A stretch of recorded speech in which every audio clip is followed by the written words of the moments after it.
The Biden administration is still trying to strike a nuclear deal with Iran despite shocking reports of assassination plots on former Trump officials. Fox correspondent Lucas Tomlinson is in Washington with all the details. Lucas, what do you have?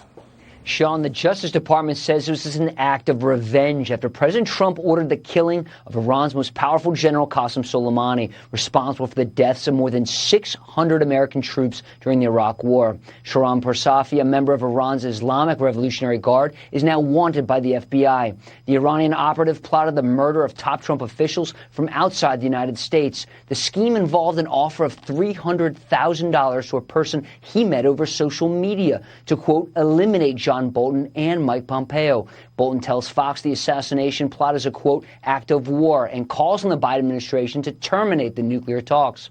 Now, earlier, Secretary of State Anthony Blinken said, quote, our message to Iran is clear. We will not tolerate threats of violence against Americans, and that certainly includes former government officials.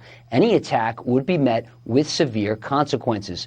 The assassination charges come 2 days after the, quote, final text of a revised Iranian nuclear agreement has been completed. The Biden administration now considering whether to re-enter it or not. Of course, President Trump tore up the agreement.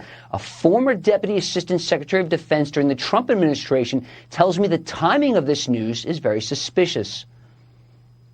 The White House was slow to release this information because they're desperate to maintain negotiations on the nuclear deal. They want to keep negotiations going. They want a nuclear deal. They will do anything, as they've demonstrated repeatedly.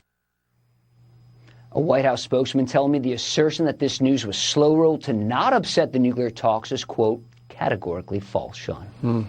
Lucas, thank you for that report.